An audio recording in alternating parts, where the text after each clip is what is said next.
of this session. But yes, hopefully you should now be able to see my screen so that we can go through this little presentation first. And then, as I say, there will be a chance for questions, probably in around half an hour, 35 minutes time from now. So we certainly will come back to all of your questions a little bit later on. So welcome again. Thank you all for coming. I'm Dr. Richard Morris, and I'm going to take you through a little presentation today. But first, let's introduce myself. So I am a history supervisor at the University of Cambridge and a senior scholar of Trinity College. I studied at Cambridge as an undergraduate and as a master's student and a PhD student, so all of the way through, all at Trinity College, all studying history. And I've now been teaching at the University of Cambridge since 2014, teaching undergraduate students as a supervisor and as a lecturer in the history faculty as well for a brief period. And I've spent some time as a research associate at the University of Oxford too.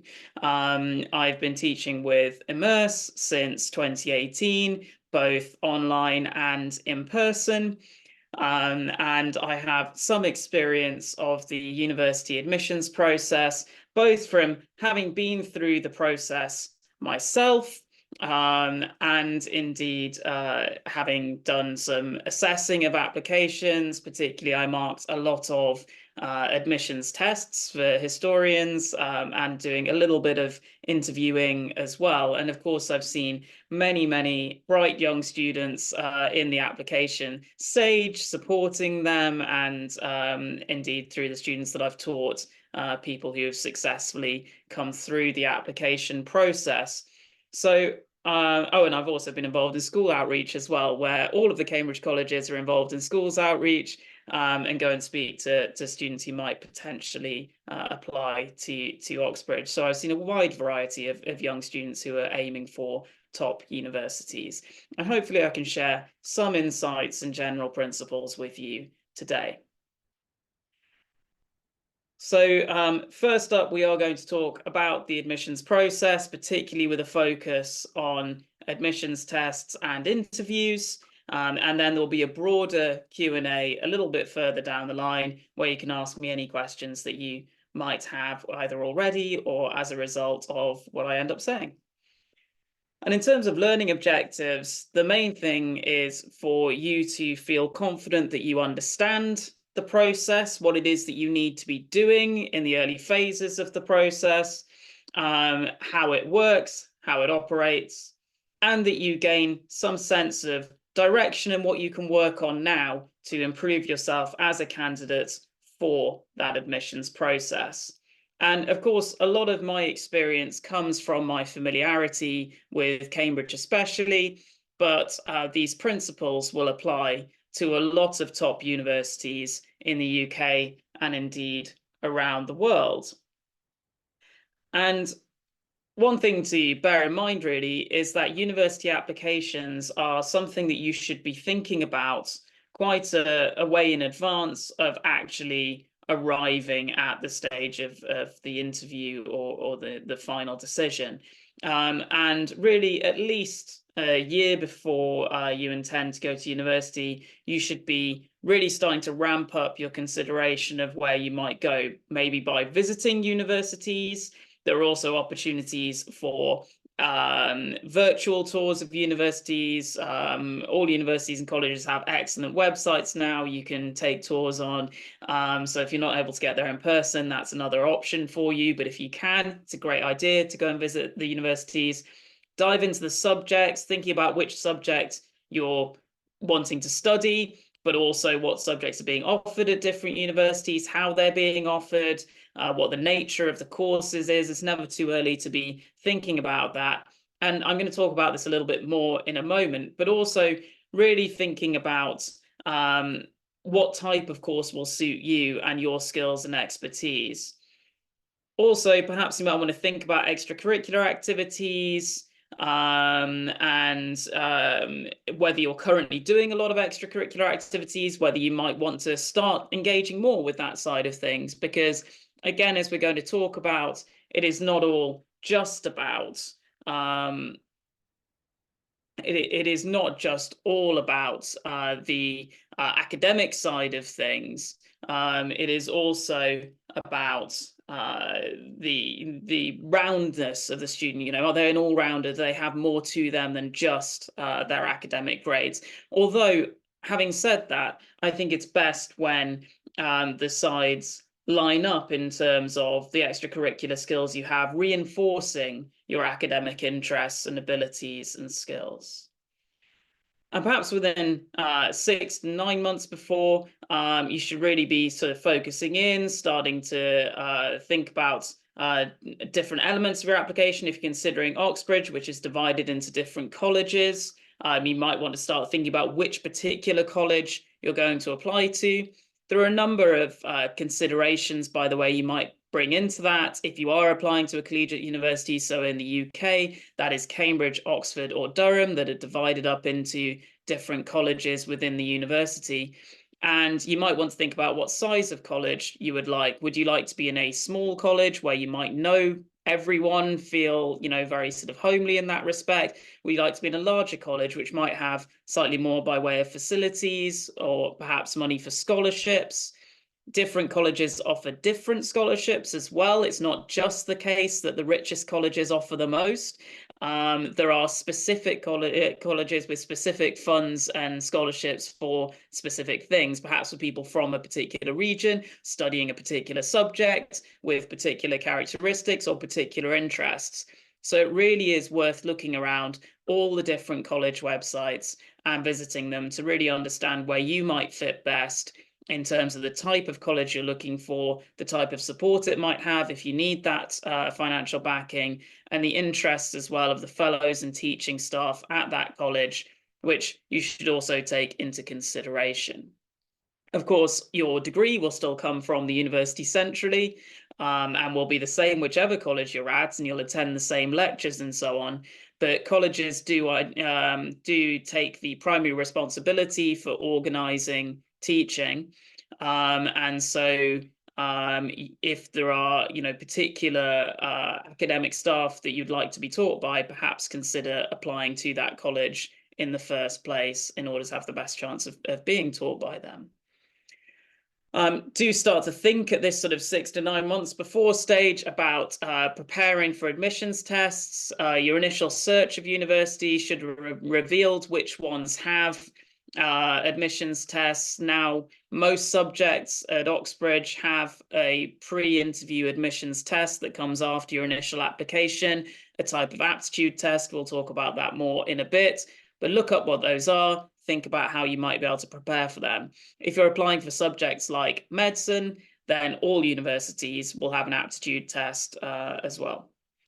And it's a good idea to include your school teachers on this journey with you as well, and to let them know sort of relatively early that you are targeting top universities to study their subject, get their recommendations, but also make sure they're aware that you might need them to write references and so on. Within the sort of 3 to 6 months before applying, begin thinking about text-based questions and portfolio materials. So some courses might ask you to submit work together with the application, or between the application and interview, you might have an opportunity to submit some work. Start thinking about what that is, what it looks like. Do you need to put in some work towards it? Are there things that you can prepare? Your university interview, and the admissions test, obviously, are the sort of latter stages of the application once you've submitted your UCAS form. Do you know when your UCAS deadline is for your course? It'll be very easy to find, but be prepared for it to be a year before you're actually going to start the course at university. You actually need to be sending in that UCAS application.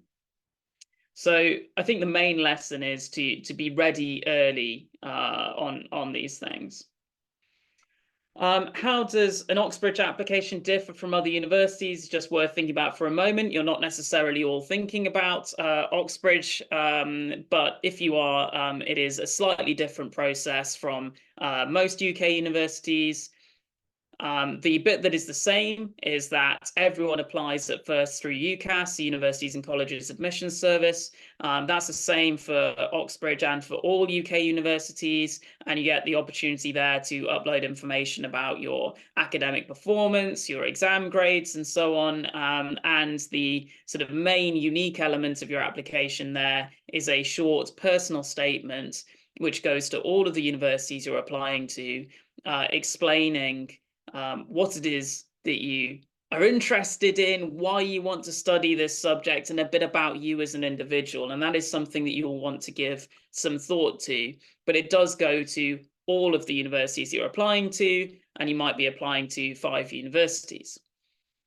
There is then a supplementary application for Oxbridge, and it's an additional opportunity. It's like a second UCAS form in a way, but it goes into some more detail and gives you a few more opportunities. You can, at that stage, because it's specific to the university that you're applying to, you can write more information about why you want to study that particular course at that particular university. And it also asks you questions about the way you've been taught, the class sizes that you've experienced. It gives you an opportunity to raise any additional factors the university should be aware of, such as any complications you might have had in your education, any disruptions to your education, and so on. And they'll be taken into account by admissions tutors. And then there are also admissions assessments, as I mentioned. And these are, I think, best thought of as aptitude tests rather than pure knowledge tests. But they are something set by the university, which is also marked centrally by the university. And it's really interesting and important to have that because it gives a level playing field to all applicants in addition to public examinations. It's something that the university has more control over, sets, marks, and understands itself. And therefore, it's something that is consistent across all of the candidates. It's also something that, like your UCAS application and personal statement, like the supplementary application, it can be discussed at interview. So everything you do before your interview will feed into what you talk about in your interview and how that interview goes. So you have the UCAS application, you have the supplementary application and the admissions test, and then the final stage of Oxbridge admissions is the interview. And the interviews are a really valuable opportunity for individual decision making, to have unique conversations and to give you a chance to shine as an individual candidate. But you can start to condition what might be spoken about in the interview through your other elements that lead up to it. The majority of applicants are invited to interview. It is the aim to interview as many applicants as possible to give the best possible chance to as many applicants as we can. And typically those interviews will take place in December, immediately after the first term of the academic year, and then decisions will be communicated in January for who is going to come in the following October. There are different stages to the admissions process, as you can see. I take this with a big pinch of salt as to the importance of the different stages. I think the important thing is that it is a multi-stage process, and that all of the different things contribute to each other. Perhaps the main point is that it's by no means all just about your previous exam scores or your personal statement. They are only a part of informing an admissions decision. Of course, you need really strong exam grades, and there will be a standard offer, as it's called. So the offer that is made to most successful applicants of, if you fulfill these grades, you will have a place at the university if you still have exams to sit. If you've already done all of your school exams, then you'll be given an unconditional offer, but at the level of usually the standard offer. So the expected grades of students coming to the university. Obviously, you will need your existing grades to be in line with that standard offer unless there are other circumstances. So it must be expected that you're likely to meet that standard offer as a good guide, but that's only part of the decision. And it's certainly not the case that the places just go to the people with the best existing exam results. It's about so much more than that. The personal statement is a factor, but it is unlikely on its own to influence whether your application goes forward. What it can do is set up interesting conversations further down the line at the interview. The admissions test is useful and it is given credibility because it's marked by the university itself and because it's something set by the university itself. So it really is given a decent amount of weight as a way of starting to differentiate between candidates. But it's, again, just an indication of, from this admissions test, from this particular thing, it looks like this candidate is strong in this area and might struggle in this other area. And that is something that will then be compared with the rest of the application and with the performance at interview to see whether that's a fair reflection of the candidate. But how you do in your admissions test might influence some of the questions you're asked at interview to try and investigate whether that was a fair assessment. So having read an admissions assessment, I might think, oh, this candidate has really strong core knowledge. However, they struggle with their analytical skills. And I might then target my questioning in an interview to see whether that's true. So the interview then is really important. It is a big chance to shine because it's a chance to not only bring in new things, but also to consolidate existing elements of your application. So this is probably the important bit of this presentation. And the question is, what is it that admissions tutors are looking for in university students, university candidates? And I think the really important thing, and this is a statement from Cambridge University admissions tutors are looking for the students who they believe have the most academic ability and potential and will benefit from and flourish in the Cambridge learning environment and are best suited to the course they applied for. So 3 criteria that are really important here: academic ability and potential. And I think "and potential" is a very important pair of words there. Are well suited to the particular learning environment and are well suited to the course. So throughout every stage of the process, you need to demonstrate not only your existing qualities, exam grades, and so on, but also your potential and how you match these criteria. So that's something to bear in mind throughout the entirety of what we're going to talk about. But what are the key qualities of a good student? And these are the same, incidentally, of applicants and of students. Of course, you're looking in applicants for the qualities that make a good student and someone who is going to perform really well on the course itself, who are going to make a success of being at the university. And I think perhaps some of the key qualities, and this is just in my opinion, are having an authentic enthusiasm for the subject. So this is beyond sort of cliches about, oh, I love this subject, because it's a genuine, authentic enthusiasm for learning your subject. And we'll talk a little bit about how to convey that in a moment. Showing a capacity to learn. So not just great existing knowledge, but also having the real ability to learn.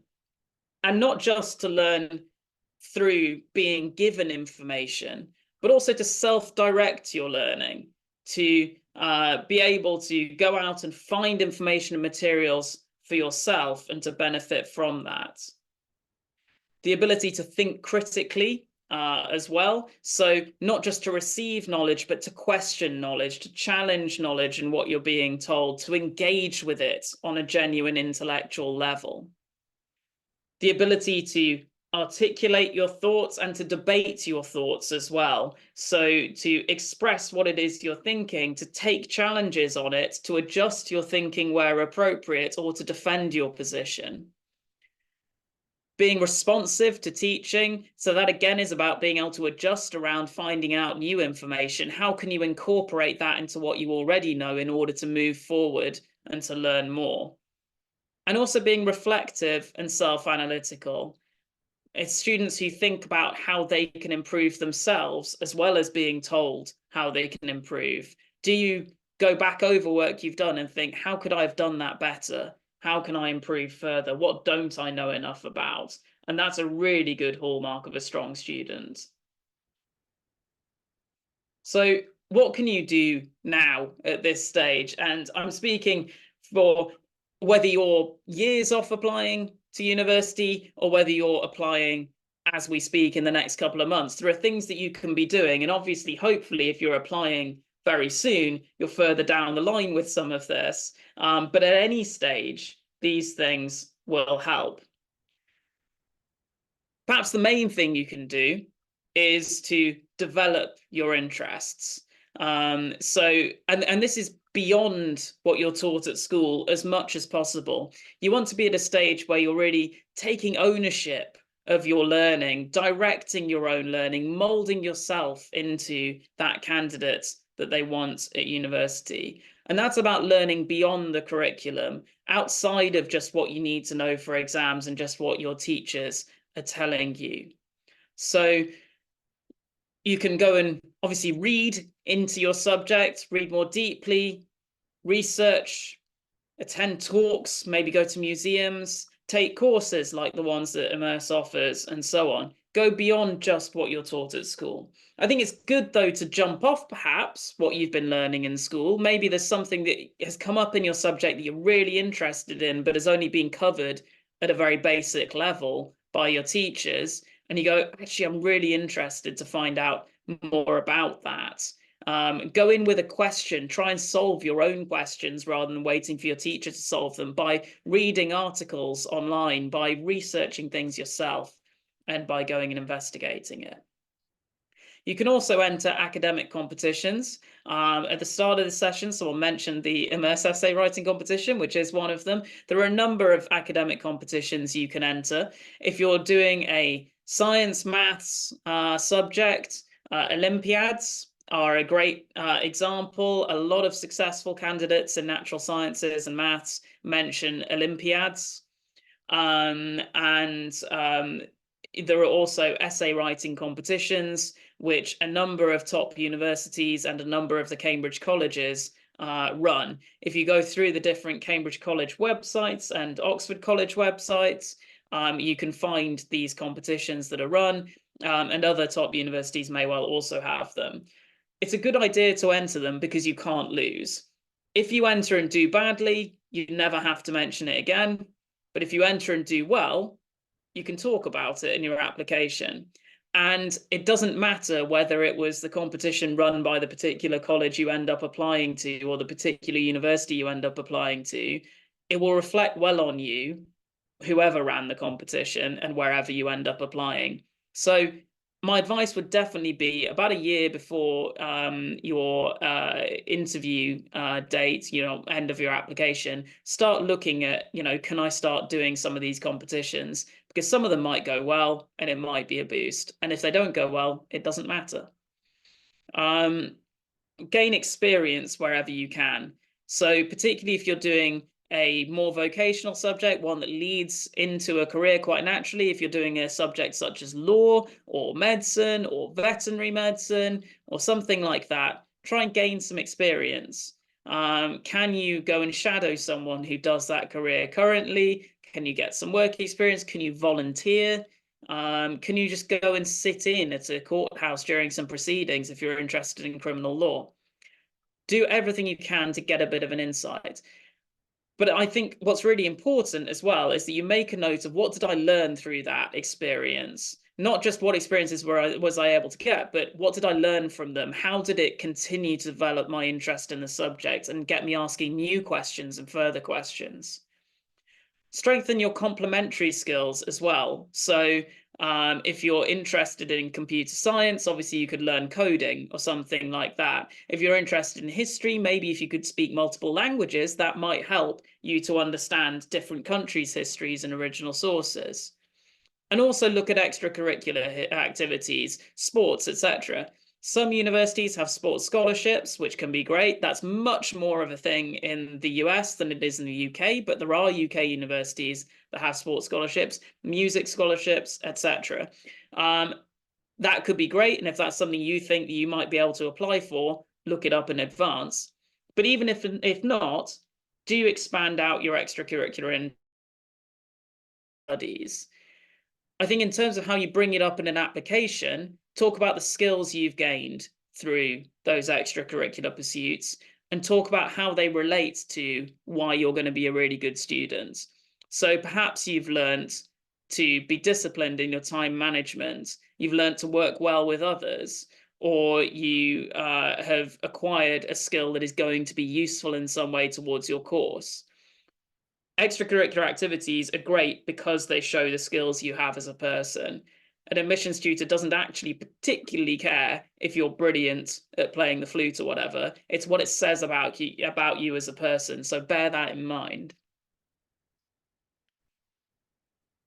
You can also start laying the groundwork for a successful application by understanding the courses you're thinking of applying for. Are you right for the course, and is it right for you? Are you someone who likes to do a lot of individual private learning? Well, then maybe go for a course that is heavily self-directed. Are you someone who learns better in a group setting? Well, then maybe go for a course which has more seminar and lecture learning. And then think too about the facilities and how they lend themselves to different styles of learning. Also, perhaps the topics within a course and the structure of a course too. If you're studying languages, very often you'll have the opportunity to study abroad for a year, for example, and that might be something that particularly appeals to you. If you're doing engineering, maybe there's a year in industry, but it will vary between different courses and different universities. So think about that. What actually fits you? Because then you're going to have a much easier time explaining to someone else why you fit this course. Demonstrating your interest and abilities, we just spoke about. And then this is a really crucial thing. And if you don't take away anything else from this session, take away this. Create your own narrative. So really think about what is unique about you and craft that into your application from the beginning and through the interview and everything else. Why am I interested in this subject, and why does it matter, both to me and in general? Why is this a particularly captivating subject to study? If you can answer that in your own mind, you can explain it to someone else. You know, why I am fascinated by history is because I'm fascinated by people's identities, how they recognize themselves, both in the present and in historical contexts, and I see that they inform each other. That is why I'm interested in history. If you can answer for your subject, why are you interested in it, you can then have a fascinating conversation about it. What is unique about you and your perspective? So what makes you an interesting person to study this? What got you interested in it? Thinking about that individuality and uniqueness, and explain that in your personal statement and in your supplementary application and in your interview, because that's what's going to stick with your admissions tutor. How have you shown that interest in your subject? What have you done to develop it? What skills have you gained? And what lessons have you learned through that process? And then what more do you want to learn about? Why are you motivated to learn more about it? What thing is it that you want to study more of, and why? So if you can answer those, you will be a really strong candidate, and make it about you, because you get so many applications for courses. The ones that stand out are the people who can explain why they are an interesting candidate and why they are the right fit for this course. Key elements of the application, just as a bit of a recap, you've got your UCAS and your personal statement. That's where you can begin to build that narrative. You can put those ideas about why you're interested in the subject in that personal statement. The additional application where you get more specific. The admissions assessments, and there'll be a combination of testing your existing knowledge and stretching you, making you reason, go beyond what you should have been taught at school to see how you cope. Your submitted work, and when you're submitting work, remember that you will talk about it in the interview. So when you're choosing work to submit, don't just submit your strongest work, although of course do submit strong work, but think too about what can I talk about? What do I want to talk about? What fits this theme of why I'm interested in the subject? Think about that narrative in what you're submitting. In your interviews, it will be very individual, and interviews vary in format between different universities and indeed amongst colleges at Oxbridge because they're done at the college level. And individual interviewers will conduct interviews in different ways. But generally speaking, you'll have either one or two interviews. If you're having only one interview, it might be a bit longer and it might be up to an hour. If you're having two interviews, they might be shorter, might be half an hour each. It really does vary on the particular college. What I would say is don't try and guess whether it went well or badly based on how long it is. The interview will be as long as it needs to be to find out what the interviewer wants to find out about you. It might be that they already think you're a brilliant candidate, they know what they need to know, and they don't really need to talk to you that much. So if it's short, don't think that you've done badly necessarily. Or it might be that they think you're a really interesting candidate and they just want to talk to you and they're finding it fascinating and enjoyable, and the interview might run on, even though, again, you could be doing extremely well. So there's just no way of telling from how long it happens to be or the format that it takes. But in general, just like the admissions tests, there'll be a couple of elements to it. So I'll be learning about you, finding out who you are and why you're interested and why you are interesting as a candidate, finding out what you know already, what's your existing knowledge base, what's your existing perhaps skill and ability, but also then stretching you and testing how you think. How can you go beyond what you already know? And that is crucial in making decisions about candidates. In terms of how you can prepare for the interview itself and to be interesting at interview, there are some simple things you can do. Stay up to date. Is there anything happening currently which is relevant in your subject and which interests you? Particularly as you get closer to the interview date, make sure you're reading newspapers, online articles, magazines, consume stuff relating to your subject and think about why it might be interesting to you and what your position is, and be ready to talk about it, because the interviewer might bring it up, but also you could bring it up within your interview. Make sure you know why this is the right choice for you. Why is this particular course the way to expand your interest in the subject? What modules would you be interested in taking? What facilities are there that you want to use? Go into that level of detail. And reflect on how can you improve on work you've previously done and submitted. And I think that in addition to being on top of your knowledge that you have, your core knowledge, the material that you've sent and referenced in your application, you should be thinking, how could I have written a better essay? How could I have attempted those problems better? How could I, if I did the admissions test again, did I reflect on perhaps the questions in the admissions test and think, oh, actually, I maybe didn't approach that correctly? Because if you can go to your interview already having thought about that, that's a really great asset. I would almost always ask a student when I see them every week teaching them as undergraduates, if you did this again, how would you do it better? So think about that yourself, and it could well be something that you want to talk about or at least be equipped with. In terms of my interview advice, there are some common pitfalls that you want to avoid when being interviewed. One of them is not taking time to understand the process and its requirements properly. So people who clearly, just not understood the nature of what you were meant to do in the different stages of the process. And you can find out that information through the university website, and it's all there for you. So do get on top of it. And do understand the course properly as well. The course details, again, will be on the university website. Read them, understand them, show you understand them when you're talking about them. One pitfall is being unable to talk about items mentioned in the personal statement or submitted work. Yes, you want your personal statement to be really impressive, but if you start throwing in things that actually you can't talk about, that is only going to lead to trouble further down the line. If you say you're fluent in a language, you should be fluent in that language. If you say you've read a book, you should be prepared to talk about that book. If you say you went somewhere, you should be able to talk about that visit. So if you've mentioned it in your application, then it's absolutely fair game for you to be asked about it. Now, the great thing is you can direct what you might be asked by what you put in your application, but do be ready that then you will have to talk about it. Being unstructured in your written or your verbal communication, you want to make sure that what you write and how you communicate is clear, logical, ordered, going from the first thing you need to understand and then refining through your ideas.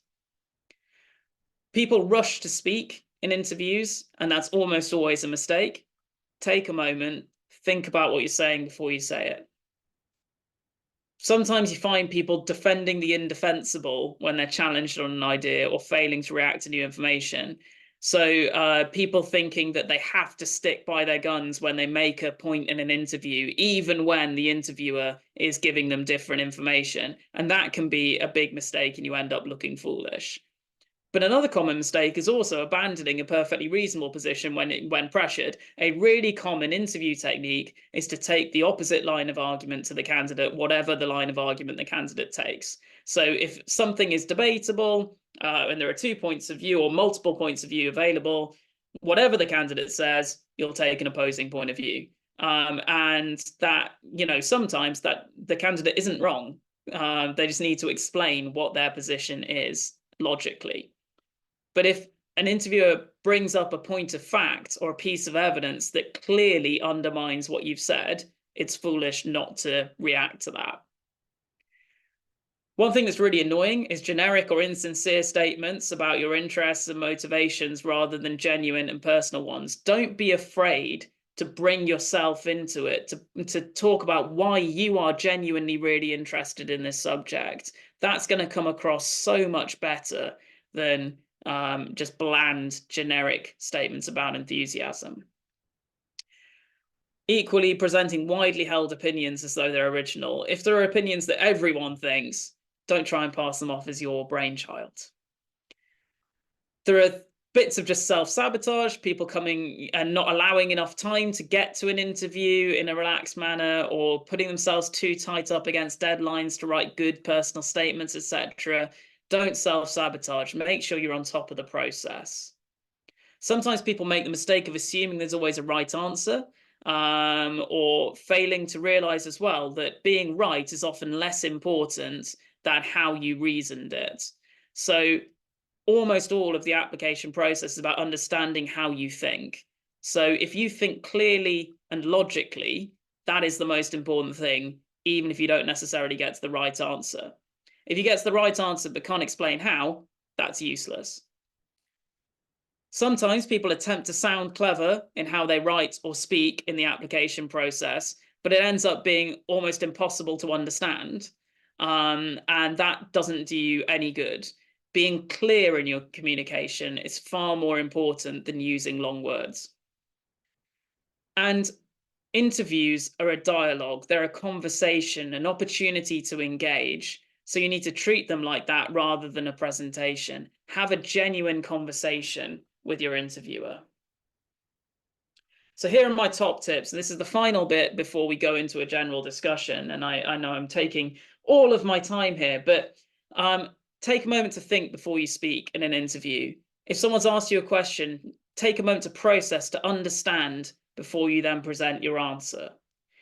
If you don't know something, don't pretend that you do, either in what you write in your application or when you're speaking in the interview. If someone says, oh, have you learned this type of equation, and you haven't, don't say that you have. You're going to end up looking silly, and actually they're not that interested in your existing knowledge. It's much more about your capacity to learn. Where you don't know something, and you won't know everything that's brought up in an interview, the whole point of an interview is to go beyond what you know. You can say that you don't know, but try to build on your existing knowledge and explain your thought process. Go, well, from what I have learned, I think it might be this because, or perhaps say, in order to have a go at that, I would need to know this, and this is why. Explaining your thought process is really important. Balance defending your ideas with being receptive to new information and responsive to challenges. This is the real key of an interview. You'll be asked what you think about things, and you need to give your ideas, but also be ready to either defend them or adapt them. If someone says something in response which challenges your idea but doesn't undermine it, you can explain why you still think your existing position was correct. If they give you a piece of evidence that clearly does undermine what you say, then you can say either you were wrong because, or what you said only applies in certain contexts and clearly doesn't apply in other cases due to what they've just said. Be humble. Nobody knows it all. The whole point of applying to a course is you're applying to learn. So don't pretend that you already know everything. There is no point in that, and that's not what's expected of you. And remember that it's okay to express yourself and your personality. In fact, that's the entire point of the interview, is to find out who you really are. And if you just try to put up a front the whole time and be an image of a perfect student, you're going to obstruct the whole process. So go and be yourself and bring your personality and your interests into it. And that leads to the most important bit of advice about interviews, which is enjoy it for what it is. It's a discussion about you, about your interests, and about your subject with a leading expert. So the interview in itself is a great opportunity. And if you see it as that and as a learning opportunity, that is the best way to have success. If it becomes a kind of pressurized presentation, nobody's going to enjoy it. But if it's a genuine conversation, a meeting of minds, a learning moment, an opportunity, that is how you're going to show your clear enthusiasm and your capacity to learn. And it's going to be the most enjoyable way for everyone. So I'm going to stop talking there just to give you the opportunity to ask some questions and for me to go through the questions. Of course, while I've been talking, I haven't been able to follow everything that's been put into the Q&A. But let's have a little go through now and see what we could talk about. So I am seeing a lot of questions coming through. I'll try and pick some out. Scholarships at top universities and the process. So they are very unique and different between different universities. The process varies hugely. There are some sports related ones, music related ones, and so on, but also academic scholarships to different universities. You really should look up the website both of the university you're applying to and indeed individual colleges that you might be thinking about applying to. Delve into them. Also, it's worth a Google outside of the university institution as well, because there are some private scholarship funds. I think a good piece of advice as well is apply to the university, get your place, and then think about where you're going to get scholarships, etc. from, because a lot of scholarships open up once you already have an offer of a place too. So really, it just takes a lot of individual independent research to get on top of that. There is a question here about submitted works, essay questions, etc. Do you get to choose a question, or do you have to go by category stated? If this is about essay competitions, they'll obviously have their own rules. Very often, academic competitions have broad questions, open-ended questions to encourage you to think originally. If it's about submitted work as part of applications, there will be guidance set out. There will be criteria for the submitted work. But within that, I would encourage you as much as possible to submit work that you've developed and worked on yourself that shows your individuality and your learning, because that is what you want to talk about in the interview. Good.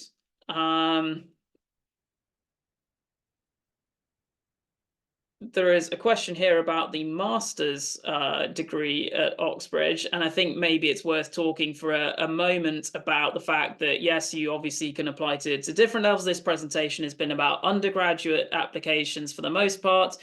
Postgraduate applications work a little bit differently, and that you apply much more directly to the university in the first place rather than going through UCAS. And you often, if it's applying for a postgraduate course, will have the opportunity to speak directly to the faculty or indeed the research supervisor that you might have if it's a research degree in advance. it requires having an original idea of what you'd like to study and building that relationship. So for the master's application process, it really is a case of going in depth at the universities you're thinking of applying to, looking up who is researching there, what are their interests, how do your research interests match with theirs. And yeah, we could do a whole different presentation on it, but that would be my main advice, would be looking at who is researching at that institution to begin with, and angling your presentation around who you think you might like to work with on your research. Are there any particular extracurricular activities that I would recommend? So the short answer is no, in that I think any extracurricular activities can be interesting, can be valuable as a part of your application. But I think it's really important when you're putting together your application to consider what value your extracurricular activities are adding and how they're adding value. So particularly when you're writing a personal statement, you don't have a lot of space. And the most important questions to answer in your personal statement are, why am I interested in this subject? What fascinates me about it? And what have I done to develop that interest and to pursue that interest already, as well as what would I like to learn more about? Now, if you can weave in your extracurricular, then that's fantastic, and it can be a really valuable addition, particularly if the skills you've developed will help you on the course, will make you a better student, or demonstrate something about you as a potential student. I would say that there's no point mentioning extracurricular interests that are essentially just hobbies that don't really add any value. But if you've done really well at sport or drama or whatever it is, if you've really genuinely developed an interest and you can really talk about it, then it starts to add value, because it starts to show those qualities of time management, discipline, etc. Good. Lots of different questions coming through. Can I tell you about passion projects? It's a really interesting question. So I think most students who apply, certainly to very top universities like Oxbridge, will not only be interested in a subject, but they will be interested in an area of a subject or a particular question that they've been working on, a theme that links it through. And I think it can then make a lot of sense to pursue that interest individually so that you can then talk about it. So with my application to Cambridge, I, over the course of a summer between my last 2 years in school, researched a question I was really interested in. I chose a particular historical period that was not taught in school, and picked my own question and then read and researched around it to write an essay. That wasn't an essay I was able to submit with my application because it wasn't within, the criteria set out for submitted work. But I mentioned it in my personal statement and I spoke about it in the interview. And I could talk about why I had chosen to research it in the way that I had, what my ideas were, and the whole process. And that gave me loads to talk about in the interview. Now, you might find a similar thing with Immerse's tutored programs, either the online courses where you can do a research program, or the residential courses where you'll have project work alongside being tutored. And they can give you an opportunity to develop something like that, something that you take ownership of, that answers questions that are really interesting to you and that you could then talk about, whether it's something you actually submit in your application or something that you just discuss in the interviews. Good. There are a lot of different questions here happening. So weaknesses in the personal statement, should you add them? I think you'll find you don't have time. I think probably the best way to think about that, though, because it's not a silly question, is during your interview especially, I think it helps to show an awareness that you don't yet know everything and that you're not complete as a student yet. Now, I wouldn't necessarily approach it as saying my weaknesses are, but I would say I've done quite a bit of learning so far on this area, that area. I've tried to research into this, but because of the way that I've been taught and so on, I haven't yet had much opportunity to learn much about this other thing. And I really would love to, because it interests me for these reasons. So just showing an awareness that there is still more to do is interesting and does help. And as I say as well, with the submitted work and with the admissions assessment, thinking about how could I do this better if I did it again. I think that is a really important question to consider, because either they might ask it directly, or it's something you could bring in while the admissions assessment is being discussed, for example. Good. In terms of how much scholarships might cover of study and so on, it really varies massively between scholarships. The thing that you need to do is to look into what course you might want to study and where you might want to study it. Go to the university website, and particularly the university admissions website. If you Google Cambridge University admissions, Oxford University admissions, Durham University admissions, wherever it might be, they'll have a specific dedicated admissions website. They might well have a link on there to scholarships available. And then coming off that, if you're going for a university made up of colleges like Oxford or Cambridge, search the different colleges, have a thorough look at their websites. They might list scholarships available. And then also go back to Google again and Google scholarships for and whatever it is you're doing and where, and just try as much as you can to cast your net as broadly as possible to make sure that you're giving yourself the best chance. As I say, though, I would recommend do apply, do go through the application process, get to the point where you've secured your conditional offer of a place, and continue to look at scholarships at that stage rather than giving up too early on it. In terms of there are some questions here about Immerse essay competitions and influencing potentially admissions and so on. And indeed, this applies for Olympiads and college essay writing competitions and so on. They are completely separate from the admissions process. So the only honest answer is that they do not in any way directly guarantee any route into admissions, and that's something that all universities are very clear on, because it's not a requirement of the admissions process, and we have to be fair to all applicants. That being said, it is another way of demonstrating your ability within the subject. It's a way outside of standard exams, and it's a way outside of all the rest of the applications process of showing potential. So it is not the case that doing well in an essay competition of any kind, whoever runs it, will directly secure you a place. That's not how it works. But of course, if you've done it and you've done well, then that is going to reflect well on you as a candidate. And it could also be an experience that you could reflect on, talk about, both in your statement, mention it, and something you could talk about in your interview as well. So it's valuable and worth doing, but it doesn't directly guarantee a place in any way.